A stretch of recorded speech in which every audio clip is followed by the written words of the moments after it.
አርእስተ ዜና የኢትዮጵያ መንግስት የሚጠቀምባቸው የጄኖሳይድ መሳሪያዎች ሊነጠቁ ይገባል ሲል ላምኪን ኢንስቲትዩት ገለጸ።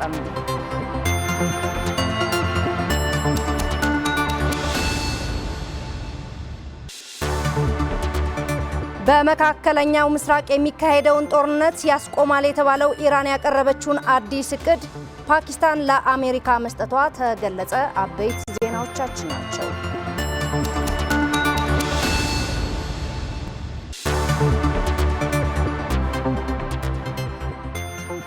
ሰላም ጤና ይስጥልን ውድ ተመልካቾች፣ ከትግራይ ቴሌቪዥን በቀጥታ የሰዓቱን አበይት ዜናዎቻችን ጀምረናል። ፍርቱና ገብሩ ከመላው ስቱዲዮ ባለሙያዎች በጋራ በመሆን ነው።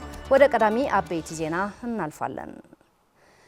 በአብይ አህመድ የሚመራው የኢትዮጵያ መንግስት ላለፉት 8 ዓመታት ጄኖሳይድ ሲፈጽምባቸው የቆዩ መሳሪያዎችና መዋቅሮች ተነጥቀው ለሁሉም ኢትዮጵያውያን ጥበቃ ሊደረግላቸው የሚችል ተቋም ሊረከባቸው ይገባል ሲል ላምኪን ኢንስቲትዩት የተባለ ዓለም አቀፍ የጄኖሳይድ ተከላካይ ተቋም ገለጸም። ገርዜር ኃይሉ አዘጋጅቶታል። ሰለሞን አስፈላሽ ያቀርበዋል።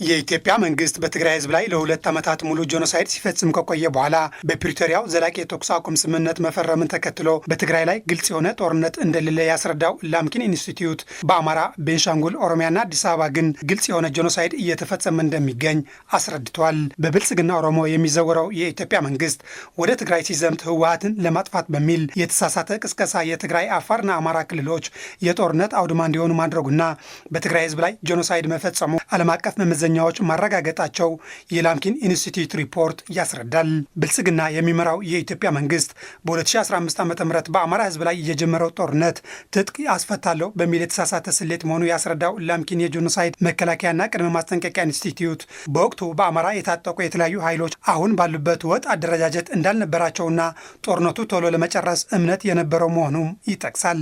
በ3 ዓመቱ የአማራ ጦርነት የኢትዮጵያ መንግስት የአማራ ታጣቂዎች በክልሉ የተለያዩ አቋም ይዘው እንደሚገኙ ያመላከተው ሰነዱ በከተሞች ሰላማዊ ሰልፍ የተጀመረ ትግል አሁን ከተሞች የጦርነት ማዕከላት እንደተለወጡና እስከ ሚያዝያ 2015 ዓ.ም ጀምሮ በሺዎች የሚቆጠሩ ንጹሃን ዜጎች በግፍ መጨፍጨፋቸው አረጋግጠዋል።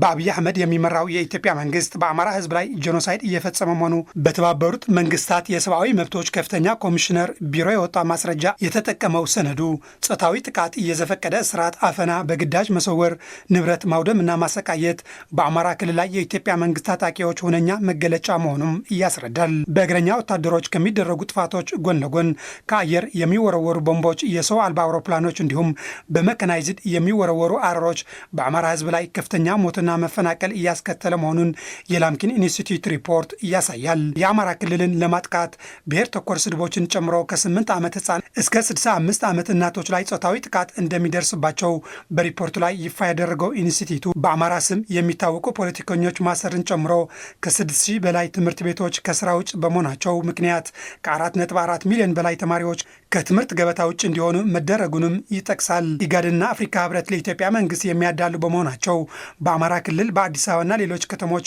በአማራ ማህበረሰብ ላይ የሚደርሰውን ግፍ አይተው እንዳላዩ የሚያልፉ መሆናቸው ምስክር ነው ያለው ኢንስቲትዩቱ ፋነክደው ለመንግስት እጃቸው ለሰጡ ግለሰቦች እንደ እውነተኛ አደራዳሪዎች መስለው ለመታየት መሞከራቸውና ተስማምተዋል ተብሎ ከተነገረ በኋላ በመሬት የተለወጠ ነገር አለመኖሩንም አረጋግጠዋል። ዓለም አቀፍ የሰብአዊ መብት ተቋማት ኖቤል ተሸላሚው ጠቅላይ ሚኒስትር አብይ አህመድ ስልጣን ከያዙበት 2010 ዓ.ም ጀምሮ በኢትዮጵያ መካከል ክፍፍል ለመፍጠር የተጠቀመበት የጥላቻ ትረካዎች በጥልቀት እንዲመረምሩ ጥረት ያቀረበው የላምኪን ኢንስቲትዩት ሪፖርት ሁኔታው ጣሊያን ኢትዮጵያ በወረረችበት ወቅት የኢትዮጵያውያን አቅም ለማዳከም የተጠቀመችበት ብሔር ተኮር ፖሊሲ የሚመሳሰል መሆኑንም አስረድተዋል። ዓለም አቀፍ ማህበረሰብ የኢትዮጵያ ጉዳይ ለዓለም አቀፍ የወንጀለኞች ፍርድ ቤት እንዲያቀርብና ጠቅላይ ሚኒስትር አብይ አህመድና አጋሮቻቸው በመላው ኢትዮጵያ የፈጸሙት ወንጀል ምርመራ እንዲጀምር ምክረ ሀሳብ ያቀረበው ላምኪን የጄኖሳይድ መከላከል ኢንስቲትዩት የኢትዮጵያ መንግስት ግልጽ የሆነ የጦርነት አቁም ስምምነት እንዲያደርግና ዓለም አቀፍ ገለልተኛ መርማሪ ቡድን ተደራጅተው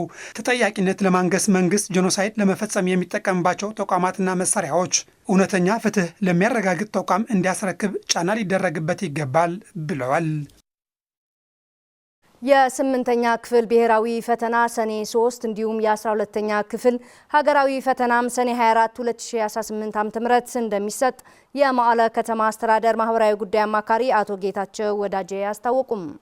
በትግራይ የሚገኙ መምህራን አሁንም ድረስ ደሞዝ ሳይከፈላቸው በክልከላ ውስጥ ሆነው ብሔራዊ ፈተና ለመስጠት እየተዘጋጁ መሆናቸውም ተገልጿል። ሙሉ ብርሃን ዳርጌ አዘጋጅቷለች። በትግራይ በነበረው ጦርነት ከፍተኛ ውድመት ካስተናገዱ የልማት ተቋማት መካከል የትምህርቱ ዘርፉ በግንባር ቀደምትነት ተጠቃሽ ሲሆን መልሶ ለመገንባትና የተጎዳውን ማህበረሰብ መልሶ እንዲያገግም መስራት ሲጠበቅ አሁንም ከበባን በማስፋት ዘርፉ እንዲጎዳ እየተደረገ መሆኑን እየተነገረ ይገኛል። በትግራይ የሚገኙ የስምንተኛ ክፍል ተማሪዎች ከሰኔ 3 2018 ዓ.ም ጀምሮ ብሔራዊ ፈተና እንደሚሰጥና የ12ኛ ክፍል ተማሪዎችም ከሰኔ 24 2018 ዓ.ም ጀምሮ ሀገር አቀፍ ብሔራዊ ፈተና በኦንላይን የሚሰጥ መሆኑን የመቀለ ከተማ ከንቲባ አስተዳደር ማህበራዊ ጉዳይ አማካሪ አቶ ጌታቸው ወዳጅ ገለጹ። እንደሚታወቀው አሁን ያለንበት ወር ያው ጉንበት ትምህርት የማጠቃለያ ወር ነው ያለነው። ያው ከሰኔ 3 ጀምሮ የስምንተኛ ክፍል ብሔራዊ ፈተና ይሰጣል። ከሰኔ 24 ጀምሮ ደግሞ የ12ኛ ክፍል ሀገራዊ ፈተና ይሰጣል። ቢሆንም ግን ፈተናውን ለማከናወንና በተሳለጠ መንገድ ለማስኬድ አስቻይ ሁኔታዎችን ለመፍጠር በሚመለከተው አካል በኩል የተደረገ ጥረት አለመኖሩን በማውሳት አሁንም አስተማሪው ደሞዝ አልባ ሆኖ ፈተናውን ለመስጠትና ትውልድን ለማነጽ እየተጋ እንደሚገኝ ነው አክለው የገለጹት። የ12ኛ ክፍል ፈተና ሁሉም ከተማችን የሚፈተኑ ተፈታኞች ያው ኦንላይን ተፈታኝ እንደመሆናቸው መጠን ይታወቃል። ግን እስካሁን በመንግስት ደረጃ ባለፈውም ገልጸነዋል፣ ደሞዛቸው እንዳይሰጡ በጀት የታገደበት ሁኔታ ነው ያለው። እስካሁን የተፈታ ነገር የለም። ያው የፌዴራል መንግስቱ እስካሁን የፈታው ነገር የለም። አሁንም እንደተዘጋ ነው። ግን ተማሪዎች መፈተን መቻል አለብን ብለው ያው የመምህሩ ኮሚትመንት፣ የትምህርት ባለሙያዎች፣ የትምህርት አመራሮች በሚወስዱት ኮሚትመንት እየሰራን እንገኛለን። በመሆኑም ይላሉ አቶ ጌታቸው ወዳጅ በ2012 ዓ.ም በህዝብ የተመረጠውን ምክር ቤትና መንግስት ስራውን በይፋ በመጀመሩ የህዝቡን ጥያቄና የትግራይን ውስብስብ ችግሮች ይፈታሉ ሲሉም ያላቸውን ተስፋ አመላክተዋል። በ2013 መምረጣችን የሚታወቅ ነው። በህዝብ የተመረጠ መንግስት፣ በህዝብ የተመረጠ ምክር ቤት እንዲመለስ ተደርገዋል። ትልቅ ተስፋ አለን። መመለሱ የሁላችንም ጥረት ነው ማለት እንችላለን። ጊዜያዊ አስተዳደሩ ይህን ችግር ሊፈታ ካልቻለ ያው መንግስታችን መመለስ መቻል አለበት። መንግስቱ ከሚመለከተው አካል ተነጋግሮ ይህን ችግር ሊቀርፈው ይችላል የሚል ተስፋ አለን። በትምህርትም በጤና በትግራይ በ44 በሚገኙ 957 ትምህርት ቤት ተቋማት እድሜያቸው ከ5 እስከ 14 ዓመት ለሆኑ 700 ሺህ ተማሪዎች የክትባትና የተለያዩ በሽታዎች የምርመራ ዘመቻ እንደሚከናወን የትግራይ ጤና ቢሮ ገለጸም። ቢሮ በመቀለ ከተማ በሓድነት ክፍለ ከተማ ዘመቻውን የጀመረ ሲሆን ለሚቀጥሉት 10 ቀናት እንደሚቀጥልም ተገልጿል። ለገብረመድህን ተወልደመድህን ዘገባ ፍሬት ተወልደመድህን።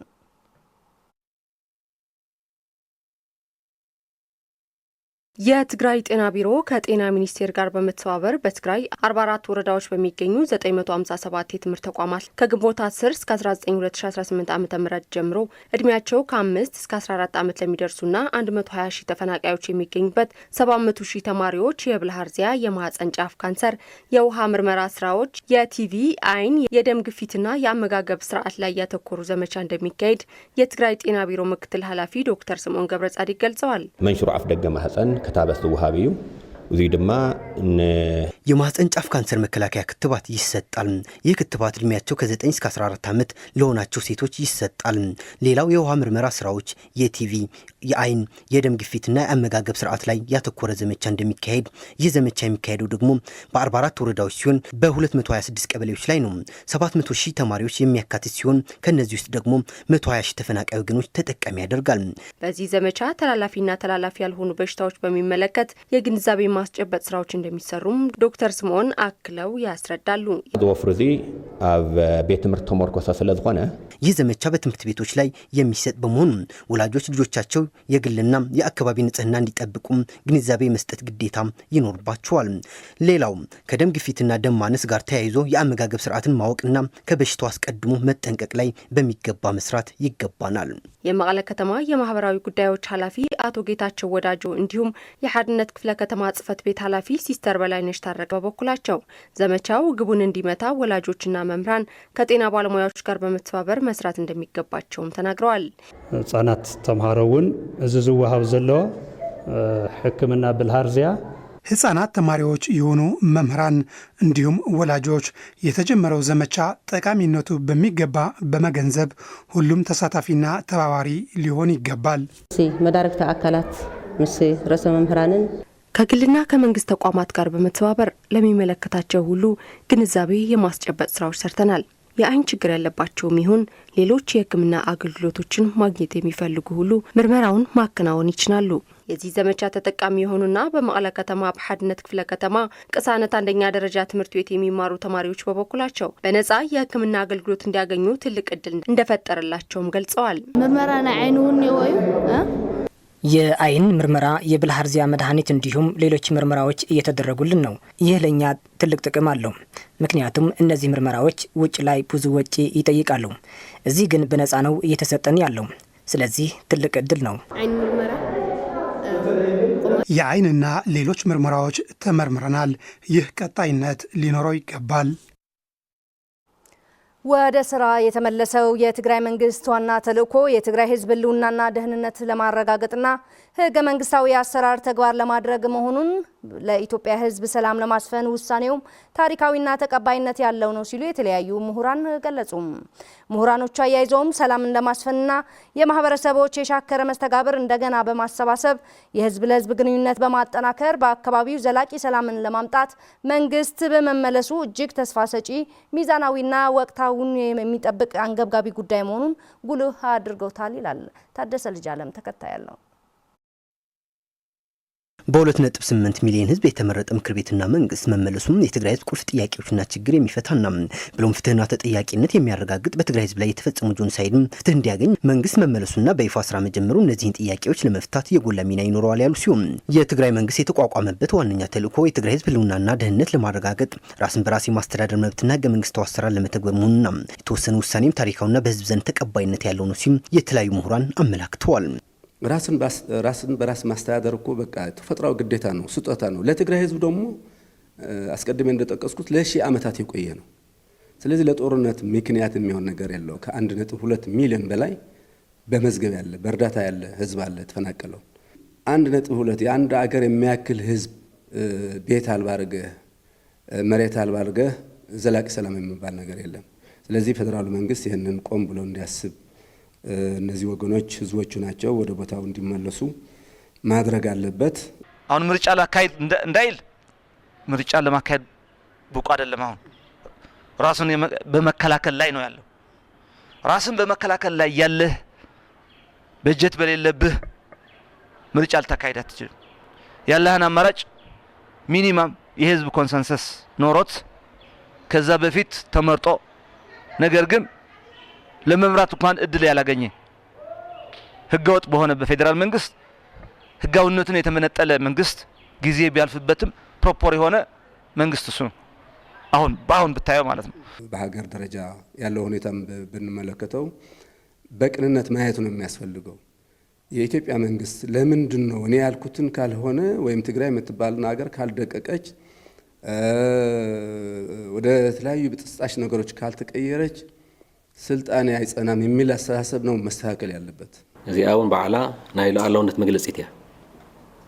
ሕገ መንግስታዊ ስርዓት ናምምላሴና ንኸድ ዘለና ናይ ትግራይ ሕገ መንግስታዊ ስርዓት ትግራይ በሕገ መንግስቲ አትመሐደር በቅርቡ የተካሄደው የትግራይ ምክር ቤትና መንግስት መመለስ በትግራይ ታሪክ ትልቅ ስራ የተሰራበት ነው።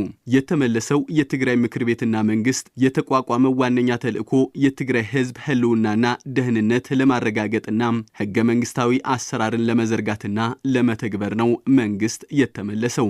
ምሁራኖቹ በተለያዩ ጊዜያት ሲገልጹት እንደመጡት የትግራይ ህዝብ በኢትዮጵያ መንግስት እየተገፋና አሁን ተብሎ በኢኮኖሚ እንዲዳከም እየተደረገ ነው ያሉ ሲሆን ስምነቱ እንዳይፈርስ የትግራይ ህዝብና መንግስት የቻለ ሁሉ ሲያደርግ ቆይቷል። በተለይም የትግራይ ምክር ቤት እና መንግስት ወደ ቦታው መመለሱም የትግራይ ህዝብ ካጎራባች ያሉ ህዝቦች ጋር ግንኙነቶች እንዲጠናከርና የጋራ እሴቶች ለማስቀጠል ትልቅ አቅም የሚፈጥርና ግንኙነቱ ወደ ነበረበት ለመመለስ የጎላ ሚና ይኖረዋል ያሉ ሲሆን የኢትዮጵያ መንግስት ሀገሪቱን ከመበተን ይልቅ ለሰላም ለአንድነትና ለልማት ቢሰራ ይሻለ ነው ብለዋል። ይሁን እንጂ በኢትዮጵያ እየታየ ያለው የሰላም ጦት ብሎም የኢኮኖሚ ድቀት ወደ ነበረበት ለመመለስ አካታች የሆነ የውይይትና የንግግር መድረክ እንዲደረግና እንዲፈጠር ጥሪ አቅርበዋል። በታሪክ ለዘመናት ተከባብረው ተጋብተውና ተቻችለው የኖሩት እነዚህ ማህበረሰቦች የልሂቃኑ የመለያየት መርዝ ወደ ጎን በመተው አብሮነታቸው ማስቀጠል መወሰናቸው ብሎም ቀጣይነት ያለው የውይይት መድረክ እንዲደረግ መንግስት መመለሱም እጅግ ተስፋ ሰጪ ሚዛናው ነው ወቅቱ የሚጠይቀው አንገብጋቢ ጉዳይ መሆን ጉል አድርጎታል ይላሉ። እሴቶች ለማጎልበት መንግስት መኖሩ በትግራይ ትልቅ አቅም ይፈጥራል የሚል ሐሳብ ነው ያለኝ። የህዝብ ለህዝብ ግንኙነቱ በጣም ጠንካራ ነው። አሁንም እየቀጠለ ነው። በጦርነቱ ጊዜም አልተቋረጠም። በውስጥ ለውስጥ ራሳቸው በራሳቸው በአዋሳኝ አካባቢ ያሉ ህዝቦች እየተገናኙ ችግሩ ከዛ ይባሰ እንዳይሆን ይሰሩ ነበር። አሁንም እየሰሩ ነው። ህዝቡ ከተባበረ ብዙ ችግሮች ይፈታል። መሬት ላይ ያለው የተለያየ ችግር አለን። አሁን በሁሉም ነው ያለው ችግር። በትግራይ ብቻ አይደለም፣ በአማራ አለ፣ በአፋር አለ፣ በሌላ። ስለዚህ እኛ ህዝቡ በማስተባበር ወደ ሰላም መጥቶ በሰላማዊ መንገድ ኑሮው እንዲገፋ ልጆቹ እንዲያስተምር ሰላም እንዲፈጠር ነው ዋናው ነገር ዓላማው የዚህ መድረክ የፈጠር ነው። በፍትህ የተመሰረተ መሆን አለበት። በፍትህ ያልተመሰረተ ሰላም ዘለቀታ የለውም። ፍትህ ሲጓደል ነው ግጭት የሚፈጠረው። ስለዚህ በፍትህ በእኩልነት በመከባበር ላይ የተመሰረተ ግንኙነት መዳበር አለበት፣ ማደግ አለበት። ስለሆነ በርቱ፣ ጥሩ ጅማሮ ነው። ትግራይ ከተጎዳ እንግዲህ አፋርም ይጎዳል፣ ቅማንቱም ይጎዳል፣ አማራም ይጎዳል። ስለዚህ እኛ እንደ ወጣት ሰላምን ጥሞታለን። ስለዚህ ሰላምን አብረን እንታገል። ሕዝውን በሰላም ኢና ኢልና በሰላም ብዘተ ያትብል አይፈላለናየን ወላዚ አታሉ ዘለና ፈላላይ በሰላም ብዘተ ንርአየ ናይ ትውድብ ድሌት ከምኡ ናይ ህዝብ ድሌት ከምኡ መንግስቱን ሳይ ዘንጽባረው የትግራይ ህዝብ ህወሓትና የትግራይ መንግስት አሁንም ፍላጎት ሰላም ነው። የፖለቲካ ልዩነቶች በሰላምና በውይይት እንዲፈቱ ነው እየሰራን እየጣርን ያለ ነው። ኢትዮጵያ ከመበተን እንድትድንም ዓለም አቀፍ ማህበረሰብ ጫና በማድረግ ኢትዮጵያ ከመበታተን እንዲታደጓትና የኢትዮጵያ የቀጣይ መጻኢ ዕድል ይሻል እንዲሆን ሁሉም በጋራ መስራት እንደሚያስፈልግም ምሁራኖቹ በተለያዩ ጊዜያት ሲገልጹ መጥተዋል። በመሰረታዊነት በህዝቦች መካከል ምንም አይነት የተፈጥሮ ቂምና ጥላቻ እንደሌለ በተደጋጋሚ በመድረክ ላይ በጽኑ ሲንጸባረቅ መጥቷል ሲሉም ምሁራኖቹ በተለያዩ ጊዜያት ሲገልጹ መጥተዋል። ቶሎ ብሎ ወደ ሰላማዊ ውይይት የሽግግር ሂደት ገብቶ ሁሉም አለኝ የሚለውን አማራጭ አቅርቦ ይህንን ህዝብ የቀጣይ እድሉን የሚያለመልምበት የሚያስተካክልበት ሁኔታ ካልተፈጠረ ወደ መጥፎ ሁኔታ ይሄዳል። የቀረበውን የሰላም ጥሪ እንዲቀበሉት ነው። እኔም አሁን በአኩረት የትግራይ መንግስት ያቀረበው የሰላም ጥሪ የፌዴራል መንግስት እንዲቀበል እኔም ጥሪን አቀርባለሁ። ከታደሰ ልጅ ዓለም ትንታኔ ተመለስን። የውጭ ዜናም በመካከለኛው ምስራቅ የሚካሄደውን ጦርነት ያስቆማል የተባለ የኢራን ያቀረበችውን አዲስ እቅድ ፓኪስታን ለአሜሪካ መስጠቷ ምንጮች ለሮይተርስ ተናገሩ። በሁለቱ ሀገራት መካከል እየተካሄደ ያለው የሰላም ድርድር ውጤት ሳያስገኝ በእንጥልጥል ባለበት ወቅት ዛሬ ሰኞ ነው ፓኪስታን የኢራንን አዲስ እቅድ ለአሜሪካ ያቀረበችው። የኢራን የውጭ ጉዳይ ሚኒስትር ቃል አቀባይ አገራቸው ዩራኒየም የማበልጸግ መብቷ ድርድር የሚደረግበት ወይም ከአቋም ፈቀቅ የሚባልበት ጉዳይ እንዳልሆነ ተናገሩ። በእርግጠኝነት መናገር የሚቻለው ዩራኒየም የማበልጸግ መብት ለድርድር የሚቀርብ ወይም የሚለወጥ አይደለም። ዩራኒየምን ለማበልጸግ ያላት መብት የኒውክሌር መሳሪያ ለማስፋፋት በተፈረመው ስምምነት መሰረት እውቅና የተሰጠው ነው ብለዋል። የአሜሪካ ፕሬዝዳንት ዶናልድ ትራምፕ በበኩላቸው የኢራን ባለስልጣናት ከስምምነት ለመድረስ መፍጠን እንዳለባቸው በመግለጽ ጊዜው እየተገባደደ ነው ሲሉ አስጠንቅቀዋል። ትራምፕ ማስጠንቀቂያው የሰጡት ከእስራኤል ጠቅላይ ሚኒስትር ቤንያሚን ኔታንያሁ ጋር ትናንትና እሁድ በስልክ መነጋገራቸውን ተከትሎ ነው።